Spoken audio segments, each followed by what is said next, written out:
tous et bienvenue dans Bonjour chez vous. Aujourd'hui, nous parlons de la colère. Ne laisse pas ta colère ouvrir une porte au diable. Et oui, la colère porte de mauvais fruits.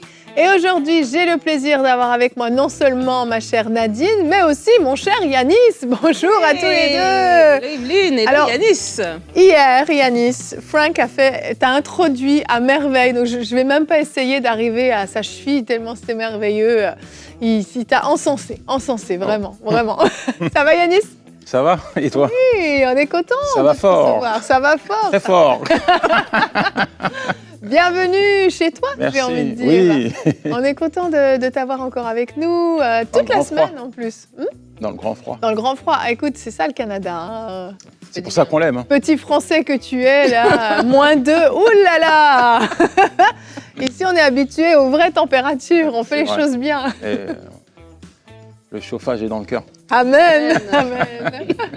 Aujourd'hui, on est ensemble, on parle de ce thème de la colère et tu vas faire une rubrique dans laquelle tu vas parler de comment désamorcer les conflits dans le couple, c'est ça? C'est important. Tu veux introduire ton thème ou tu veux pas? T'es pas obligé, On va désamorcer, on va se parler, on va voir comment on se positionne quand il y a des conflits, des tensions, des réactions. Et forcément, s'il n'y a pas la bonne attitude, la bonne posture, eh ben, ça peut créer des divergences et aller jusqu'au clash. Effectivement. Mais c'est pas ce que Dieu veut. Non, non. Et c'est pas ce qu'on veut aussi quand même dans la vraie vie. Et on Ça veut dépend pas des ça. fois. Non, à la base, fondamentalement, on veut pas. Mais des fois, on pousse vers ça. Il y en a qui se nourrissent de ça. C'est vrai, je suis d'accord. C'est la colère. Oui, c'est très vrai et c'est vraiment un thème important qu'on aborde aujourd'hui. Alors peut-être vous êtes une personne colérique, peut-être vous n'êtes pas du tout une personne colérique, mais vous êtes accompagné de personnes colériques.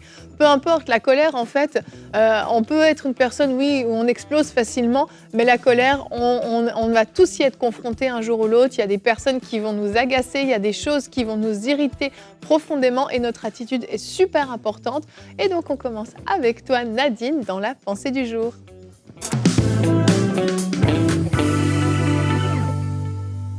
Et oui, la colère. Evelyne a dit un point très important. Tout le monde se met en colère. On peut tous être irrités à un moment ou à un autre. Mais il y a une différence, il y a une ligne en fait à ne pas franchir lorsque cette colère prend le dessus et on n'est plus capable de se maîtriser et on va trop loin. Et en fait, c'est de cette colère dont on parle. On parle à des personnes qui sont peut-être qui se définissent comme étant colériques ou des personnes qui se définissent comme étant susceptibles. Donc la moindre chose vient chercher une réaction en eux et ça augmente, ça bouille et puis après, ça explose en fait. Et c'est cette colère-là qui ouvre la porte au diable, qui nous amène à poser des actions, à dire des paroles qu'on n'avait pas voulu dire. C'est de ça dont on va parler aujourd'hui. La Bible nous dit dans Genèse 4, verset 6, que lorsque Caïn et Abel vont donner l'offrande, on connaît cette histoire, Dieu va approuver l'offrande d'Abel, mais non celle de Caïn. Et il va dire à Caïn, parce que Caïn sera irrité, il va lui dire, et l'Éternel dit à Caïn, Genèse 4, verset 6, « Pourquoi es-tu irrité et pourquoi ton visage est-il abattu ?» Dans d'autres versions, ça dit, « Pourquoi es-tu en colère ?» en fait. Et Caïn avait une colère. Et cette colère qui n'a pas géré, qui n'a pas traité, l'a poussé à tuer son frère. Et j'aimerais te dire que lorsque la colère n'est pas traitée, elle est dévastatrice. Elle peut vraiment faire des dégâts que tu n'aurais pas pensé. Et il y a des colères qui sont des fois plus bouillantes. Il y a des gens qui réagissent vraiment tout de suite. Là, tu les vois ce qu'ils ressentent. Tu vois tout de suite qu'ils sont fâchés. Il y a d'autres personnes qui sont plus calmes. Ils ont quand même une colère, mais elle est internalisée. Elle va se manifester, entre guillemets, plus tard. Mais dans les deux cas, il faut agir. La Bible nous montre que les frères de Dina étaient en colère parce que leur sœur avait été violentée, leur sœur avait été violée. Et leur colère a poussé à tuer tout un village. Et qu'est-ce que Jacob leur a dit? Jacob leur a dit, vous nous avez fait mal parce que vous nous avez mis en danger. Les frères avaient raison, c'était justifié qu'ils devaient protéger leur sœur. Mais la réaction qu'ils ont eue, parce qu'ils ont réagi sous la colère, a ouvert la porte à autre chose, a mis toute leur famille en danger. Et c'est ça dont je veux parler aujourd'hui. Vous avez peut-être l'impression ou le sentiment de vivre une colère et des fois cette colère, vous n'arrivez pas à la maîtriser. Et vous vous retrouvez à poser des gestes que vous n'aurez pas pensé. Vous vous retrouvez à dire des paroles que vous n'aurez pas voulu dire en fait, à poser des actes dont les ramifications vous suivent après que la colère soit descendue. Et c'est à ce moment-là qu'il faut se positionner en tant qu'enfant de Dieu. C'est à ce moment-là qu'il faut se dire non, cette colère n'aura pas le dessus sur moi. Je suis un enfant de Dieu et l'Esprit de Dieu habite en moi. Et si le Saint-Esprit habite en moi, j'ai la maîtrise de soi. Si le Saint-Esprit habite en moi, je peux manifester manifester cette douceur, je peux manifester ce calme. Et c'est vraiment important de se positionner. Des fois, on accepte des choses et on se dit, je suis colérique. Et quelques fois par semaine, quelques fois par mois, ça m'arrive d'exploser. Des fois, j'ai perdu des emplois, des fois, j'ai perdu des amitiés. Des fois, dans mon couple, ça va mal parce que je suis comme ça. Mais aujourd'hui, je vous invite à vous positionner et à vous arrêter pour changer. La Bible dit dans Proverbe 25 au verset 28, dans la version Semeur, « Celui qui ne sait pas se dominer est comme une ville démantelée qui n'a plus de rempart. » Dans la version Osterbad, ça dit « L'homme qui n'est pas maître de lui-même est comme une ville où il y a une brèche et qui est sans muraille. » Et vraiment, lorsqu'on est sans muraille, imaginez cette ville sans muraille, ben, il y a des choses qui peuvent rentrer en fait. Et la ville, elle est à la merci de ses ennemis en fait. Et de la même manière, si vous n'arrivez pas à vous maîtriser, vous êtes à la merci du diable qui va venir dans votre vie, il va vous arracher des choses, des emplois, des amitiés, peut-être même votre mariage. Et la base, en fait, c'est cette colère-là que vous avez laissée libre cours. Et aujourd'hui, positionnez-vous, demandez l'aide de Dieu pour enfin finir avec cette colère. Merci Nadine. C'est hyper important. En fait, je pense que si on essaye de revenir un peu sur toutes les fois où on s'est mis en colère et qu'on essaye de tirer des leçons, on va avoir un constat. C'est j'aurais pas dû parler aussi rapidement. J'aurais pas dû ouvrir ma bouche à ce moment-là. Parce qu'en fait, quand on est en colère, le réflexe qu'on va avoir, c'est de tout de suite vouloir se faire justice. Et d'une certaine façon, consciemment ou non, on veut venir faire mal à l'autre. On veut se faire vengeance, en fait. C'est « tu m'as fait mal, je te fais mal ». Et là, on va dire des choses. On va faire des choses, des fois, ça peut aller jusqu'au cou, ça peut aller plus loin. Là, je vais rester déjà juste sur les paroles. On peut dire des choses qui vont tellement blesser en retour, parfois pire que ce qu'on vient de nous faire. Et après, qu'est-ce qui va se passer ? On va regretter.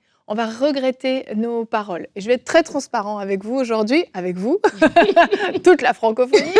Il y a quelques semaines, mon mari a fait quelque chose qui m'a vraiment mis en colère. Oh, j'ai chauffé, là, j'étais vraiment fâchée, j'étais en train de faire de la lessive. Oh, Yanis s'approche, il est content, il est content, il veut tout savoir. Et donc, j'étais occupée aux affaires de la maison. Et bref, j'étais vraiment en colère. Et moi, quand je suis en colère, tu le sais, en général, je ne vais pas forcément parler, mais il y a, disons, beaucoup de bruit qui va se passer dans la maison. Je déplace les objets assez violemment. Et bref, donc je suis allée et je lui ai dit simplement, là, tu as fait ça, j'ai vraiment pas aimé que tu aies fait ça, et je suis vraiment pas contente que tu aies fait ça. Puis voilà, j'ai dit ce que j'avais à dire, je suis repartie. Mais la colère était toujours là. Et ça a duré vraiment, je pense, au moins une demi-heure, voire 1 heure, où je suis restée seule. Je suis restée seule, je n'ai pas parlé à mes enfants, je n'ai pas parlé à mon mari, parce que j'étais vraiment fâchée. Et là, dans ma tête, il y a des trucs, des paroles, des choses, et puis c'est toujours comme ci, puis c'est toujours comme ça, puis ci, puis ça vient, mais ça vient. Et je me souviens, j'étais en train de faire ma lessive. Alors quand je suis fâchée, moi je suis une pro du ménage, mais d'une rapidité, une excellence incroyable. C'est mon moteur. Je dis, oh ouais, je range la maison et tout, puis vos affaires qui traînent et tout. Puis je suis là en train de bouillonner, et tout à coup, je me dis, mais stop! Ça suffit, là, j'en avais marre de ce dialogue intérieur que j'avais, de ces pensées, de ces paroles dans ma tête. Je dis, stop, ça suffit maintenant. Et dès qu'une parole, non, dès qu'une parole venait, non, non, non, non, non. Et en fait, à chaque fois que je disais non, ça désamorçait un peu. J'étais un peu moins en colère, un peu moins en colère, un peu moins en colère. Et à la fin, mon mari est venu me voir, dit, ça va et tout. Je dis, oui, c'est bon, je passais à autre chose. Il dit, t'es sûre, tu vas en parler ? Non, je passais à autre chose. Juste le fait d'avoir fait taire, en fait, ces voix, ces pensées dans ma tête qui sont totalement démesuré. Souvent, c'est comme il y a la chose est là, et nos pensées vont nous amener là, et finalement, la chose devient gigantesque alors que c'était un petit truc au départ. Et en fait, le fait de maîtriser ses pensées va changer tellement la durée de notre colère et la façon dont on va la gérer et la façon dont elle va simplement, pouf, elle s'est évaporée au point où là, je dois faire un effort pour me souvenir même de ce qui m'a mis en colère. J'ai dû réfléchir là au début de l'émission, je dis c'était quoi déjà ? Ah oui, c'était ça. Mais c'était rien du tout en fait. Donc vraiment, maîtriser ses pensées, c'est une clé. Yanis, tu veux nous dire quelque chose ? Oui. Alors il y a quelque chose qui vient là dans mon cœur face à ce que j'ai entendu de la part de Nadine et puis ce que tu viens de raconter, c'est « te mets pas en colère face à la colère ». Ouais, c'est exactement ça. Punchline. Ne te mets pas en colère face à la colère. C'est aussi, je vulgarise, mais c'est la réalité. Maintenant, souvent, lorsqu'on se met en colère, et tu viens de le soulever, c'est comme j'ai le droit. Oui. Je m'octroie le droit de me mettre en colère face à quelque chose qui me déplaît. Donc, pour me faire entendre, je me mets en colère. Et en fait, tu as le droit de t'exprimer, heureusement, mais tu n'as pas le droit d'attaquer frontalement une personne. Donc, il faut toujours faire un point avec toi-même pour mieux t'exprimer. C'est pour ça que j'aime beaucoup le rôle des diplomates qui sont là pour désamorcer les conflits dans les pays, etc. Quand il y a des crises, la guerre froide, il y a eu beaucoup de diplomatie. Et ces gens ont vraiment un don pour désamorcer les crises et les tensions, pour éviter une guerre. Et quand on s'octroie le droit de se mettre en colère et qu'on se met en colère, finalement, plus tu te mets en colère, plus tu nourris cette colère.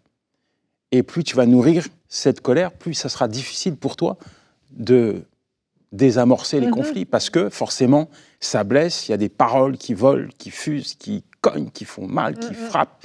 Et les hommes, parce qu'il faut bien le dire aussi, les hommes en général parlent moins que les femmes. Mais parfois, une femme, quand elle parle, elle blesse. C'est vrai. Et donc, derrière, tu as des hommes qui sont blessés, qui expriment leur colère, leur mécontentement de manière différente, mais qui sont aussi retranchés dans une position qui est problématique. Donc, dans tout ça, il n'y a pas de gagnant. Il n'y a pas de gagnant dans un conflit, dans un clash au sein d'un couple. Il n'y a pas de gagnant. On en sort tous blessés. Et on blesse. Un blessé blesse, et forcément, pour rattraper, après, derrière, ça prend du temps. Exactement. Et des fois, dans la colère, justement, tu parlais de cet exemple-là, on peut se retrouver, oui, où une colère vient sur nous, et on a l'impression, et on le sait, que là, c'est plus nous. C'est comme notre intellect sait que, bon, là, je suis en train d'exagérer, je suis en train de, comment ça s'appelle, ma réaction est disproportionnée par rapport à l'événement, mais c'est comme si on ne s'est plus arrêté, en fait. Ça nous domine. Ça nous domine, et c'est comme si ça doit sortir pour qu'on puisse revenir à nous-mêmes. Et là, c'est important que lorsqu'on se retrouve toujours dans ce cycle-là, de vraiment chercher, Seigneur, viens intervenir. Je ne veux pas ouvrir la porte à l'ennemi, je ne veux pas accepter cet esprit de colère. Mais j'aimerais aussi parler d'un autre aspect, c'est la colère qui est dormante. Et tu as parlé de ton exemple, voilà, tu es fâché, tu réagis. Moi, j'ai été élevée, je ne sais pas pour toi, Yveline, mais moi, vraiment, j'ai été élevée dans le sens où une fille ne fait pas ça. Une fille s'assoit comme ça. Une fille fait ceci. Et donc, j'ai appris dès mon jeune âge à me maîtriser, en fait. Et pas chez moi, non. Et cette éducation a fait que lorsque je me suis mariée, je me suis rendu compte que je ne pouvais pas dire tout de suite ce qui me dérangeait. Je gardais à l'intérieur. Et c'est comme ça, quand je pensais à l'émission, je me suis dit, c'est quand la dernière fois que je me suis mis en colère? Ça date de longtemps. Parce qu'en fait, cette fois-là, quand je m'étais mis en colère, je me suis dit, wow, il faut que je gère ça, c'est pas normal. En fait, parce que tu internalises tellement, tu gardes tellement à l'intérieur que lorsque ça sort tout croche, ça sort bizarre. C'est traître. Voilà, c'est une colère qui est très traître. Donc, ça veut dire que nous tous, nous avons des émotions et c'est important de ne pas internaliser, de communiquer au fur et à mesure. Là, Yanis va en parler dans sa rubrique par rapport au couple, mais même avec tes amis, même avec les autres, quand quelque chose te dérange, de faire le travail interne comme tu l'as fait, parce que des fois, l'ennemi vient aussi rajouter sa couche. Ouais. C'était pas si grave que ça, il en rajoute. Voilà, il en rajoute, mais de pouvoir parler. Parce que lorsque tu parles, c'est comme un robinet qui est toujours ouvert, en fait. Donc, l'eau coule toujours. Mais si c'est coincé, quand ça va s'ouvrir, au bout de 10 ans, là, ça va aller dans tous les sens, en fait. Et ça, c'est hyper important. Il y a des gens qui ont une colère qui est dormante. Ouais. Et cette colère est aussi nocive que quelqu'un qui a une colère qui sort tout le temps. Un peu comme Absalom, qui était fâché, qui n'a rien dit. Et pendant 2 ans, c'était le calme total. Mais après, il allait tuer son frère, il allait faire des choses tellement, tellement plus graves. Et donc, vraiment, c'est important, si on internalise tout le temps, d'apprendre à ouvrir son cœur, de parler, d'exprimer. C'est pas un mauvais sentiment, mais c'est un sentiment qu'il faut gérer. Ce qui est important de dire aussi, c'est qu'il y a différentes formes de colère. Il y a des colères, entre guillemets, qui sont justifiées. Quand on voit Jésus qui se met en colère dans le temple, parce qu'il y a le péché, et parfois, il y a des colères qui sont suscitées à cause d'un péché au sein d'une maison. Alors, qu'est-ce que tu penses de ça? Tu veux vraiment qu'on mange ta rubrique, Yanis? Là, ta rubrique, tu manges ton temps. Là. Je lui pose la question, puisqu'elle dit « je me mets jamais en colère », mais on doit... Il se prend en face à face. C'est clair, dans les yeux. Alors, dis-moi, Nadine. Toi, Yanis, qu'est-ce que t'en penses? Moi, c'est intolérable. Ah, voilà. Yanis, t'as le choix. On doit être ferme, obéir à Dieu plutôt qu'à l'homme. On peut parler sur ce sujet ou on peut faire ta rubrique. Qu'est-ce que tu choisis? Ma rubrique. Voilà, il est docile, c'est bien. Mais avant ça, on va regarder rapidement notre verset du jour parce que je crois que ça parle beaucoup au couple. Ephésiens 4, 26. Si vous vous mettez en colère, ne péchez pas, que le soleil ne se couche pas sur votre colère. Messieurs, mesdames, si vous allez vous coucher, et que vous êtes disputé juste avant, mettez en pratique ce verset. Yanis, je te laisse la parole. On enchaîne avec la rubrique famille.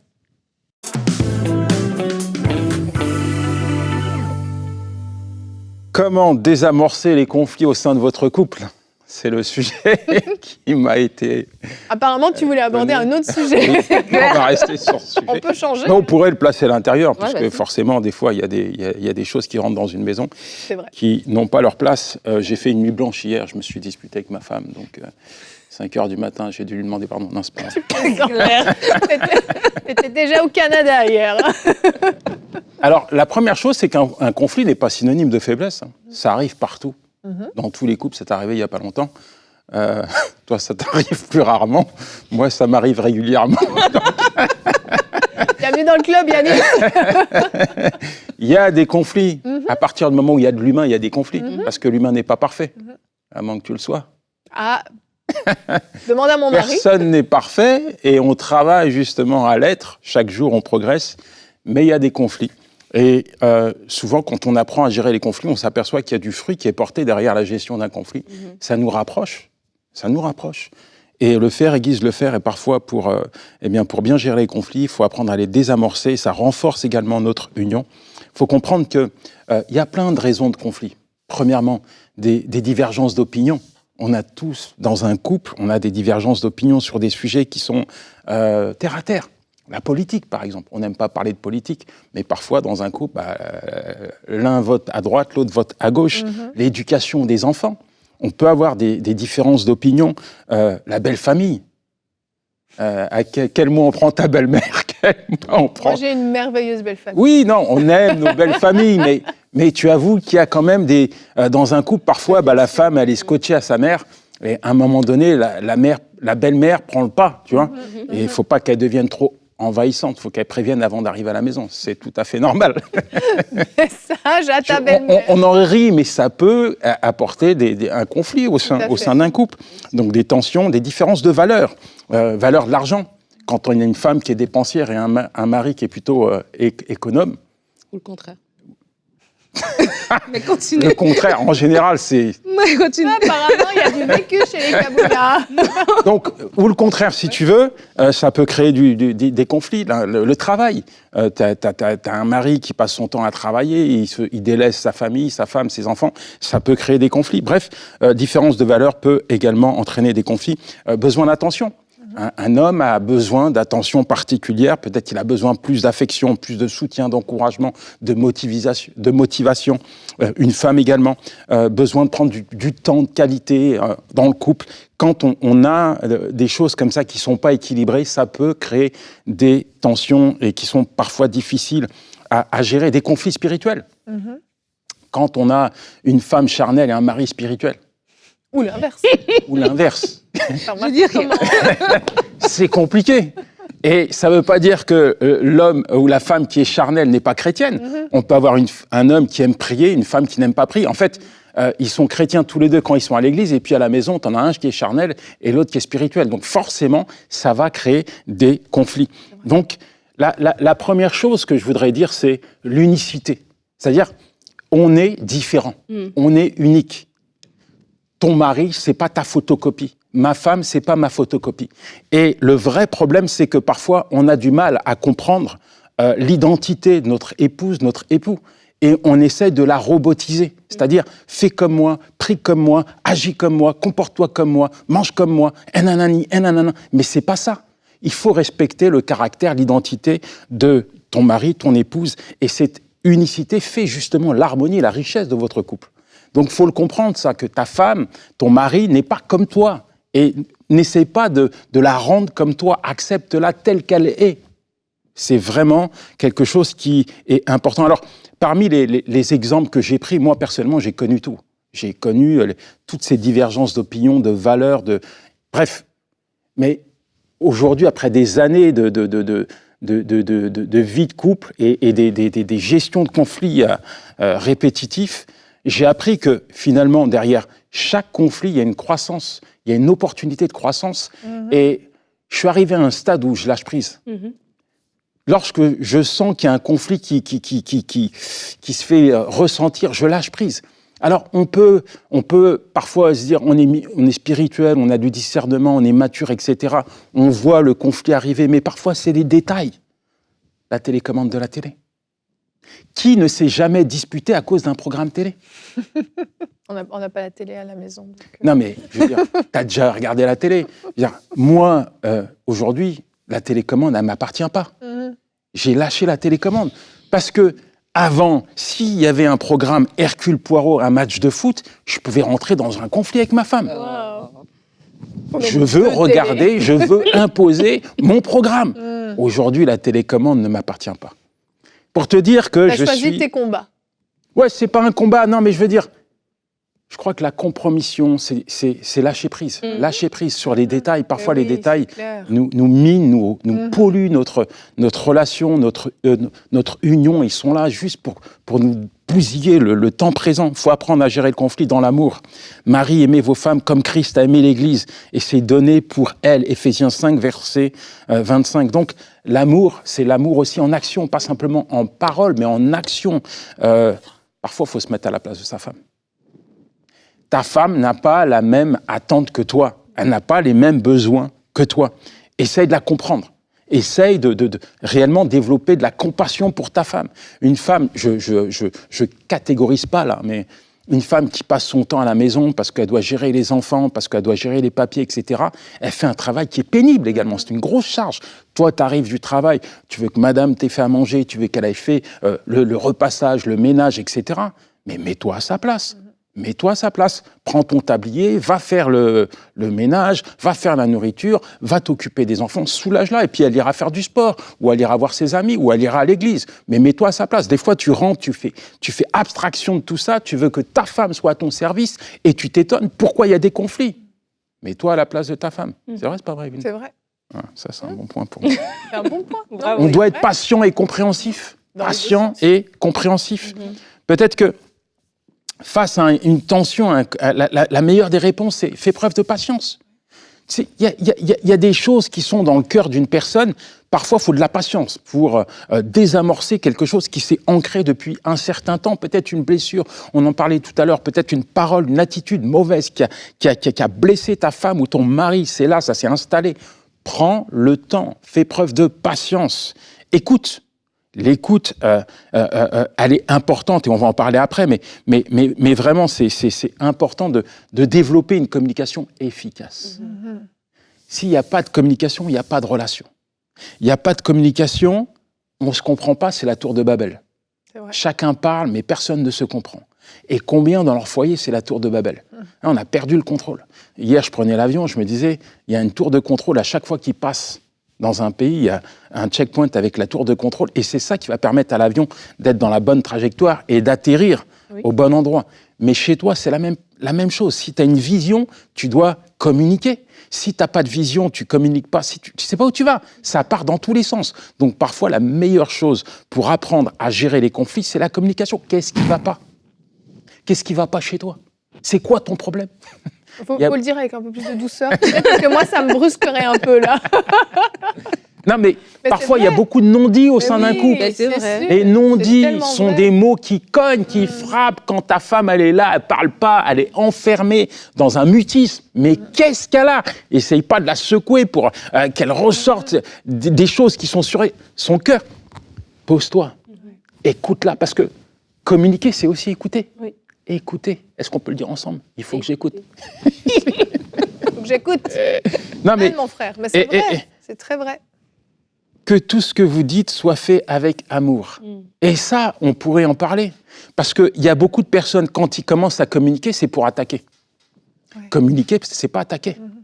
J'ai vu beaucoup de femmes, quand on les prend avec leur mari dans une relation d'aide, dès qu'elles ouvrent la bouche, et il est comme ci, et il est comme ça, il fait pas ci, il fait pas ça, il s'occupe pas des enfants. Il est minable. Même son devoir marital, il est mauvais. Mais c'est des paroles, ça blesse un homme. Oui, c'est vrai. On dirait que, de toute façon, c'est sûr que la parole, ça peut être une arme de destruction. Et quand on voit des gens se faire un plaisir de matraquer, de bombarder, d'attaquer, de fustiger son mari ou son épouse, On se dit derrière, mais est-ce qu'elle prend en considération les dégâts qu'elle est en train de créer? Parler avec amour. Si tu veux obtenir une oreille, si tu veux grandir au sein de ton couple, si tu veux pouvoir gérer le conflit qui est présent, il faut parler avec amour. Amen. Parce que c'est la porte ouverte à la réconciliation. La haine ne produit rien de bon. L'amour, c'est le début d'une réconciliation. Et il est important que tu réalises qu'au-delà de la parole de Dieu que tu vas appliquer, dans ton cœur, dans tes mots, tu dois aussi la montrer. Je t'aime, tu es mon mari, tu es mon époux, je t'ai épousé. Pour les bons comme pour les mauvais jours, on traverse une mauvaise passe, je t'aime. Qu'est-ce qu'on fait pour avancer? Alors, parler est un besoin, écouter est un art. Parler est un besoin, écouter est un art. C'est un art d'écouter. Moi, j'aime écouter. Et il faut que j'écoute. Jacques 1, verset 19, que tout homme soit prompt à écouter, lent à parler et lent à se mettre en colère. On terminera sur une clé qui est importante, c'est le pardon. Le non-pardon, c'est un fardeau qui est trop lourd à porter au sein d'un couple. Le non-pardon, c'est un fardeau qui est trop lourd, trop pesant au sein d'un couple. Il faut que tu pardonnes. Aujourd'hui, on a des collecteurs d'offenses au sein des couples. Tu as des femmes, elles ont des dossiers à n'en plus finir. Des dossiers là.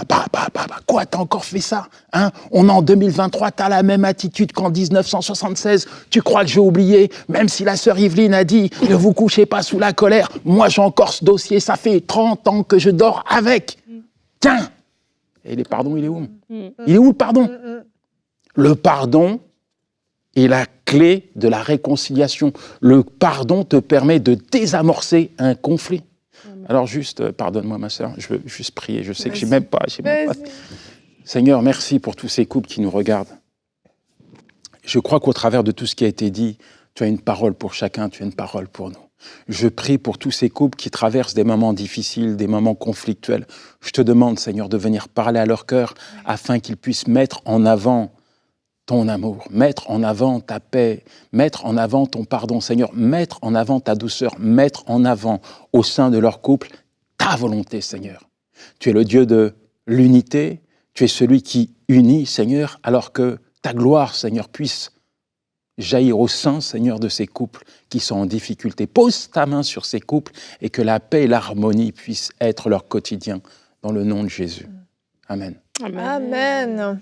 Merci pour toutes ces vérités, Yannis. Je suis sûre que tu avais encore plein de trucs à dire. Bon, tu as mangé ton temps, donc... voilà, quoi. Merci, non, c'était super. Vraiment, plein de vérités, plein de clés essentielles. Et je terminerai avec simplement vous disant que la colère est réellement un poison, mais il y a un antidote, qui est la maîtrise de soi. Et c'est un fruit de l'esprit. Vous l'avez, nous l'avons tous. On choisit de l'utiliser ou non. Mais ce fruit de l'esprit, vous l'avez en vous. Vous êtes né de nouveau, le Saint-Esprit habite en vous. Et avec le Saint-Esprit, il y a les fruits de l'esprit. Et vous avez accès à la maîtrise de soi. Et vous pouvez prier vraiment pour que ce fruit de l'esprit se développe en vous. Et je suis convaincue que ça va amener une vraie différence. Et maintenant qu'on a vu comment désamorcer les conflits dans le couple, demain, on va pouvoir voir comment draguer en tant que chrétien. Je me tourne vers Nadine parce que Nadine va faire une rubrique couple et relations pour nous donner des petits conseils de drague. Alors, je mets des guillemets. Hein. On a volontairement choisi ce mot. Mais on ne drague pas en tant que chrétien. Il y a une approche différente. J'aurai une punchline pour conclusion. Vas-y. Ne va pas chercher dans le monde l'homme que Dieu a prévu pour toi. Oh, fallait la garder pour demain, ça. Allez, on va se retrouver demain. Un thème super intéressant. Demain, c'est la fête des amoureux, au cas où vous l'avez oublié. Bon, si vous attachez de l'importance à cette fête, vous pouvez la célébrer. On se retrouve demain. Merci Yannis, merci Nadine et bonjour chez vous.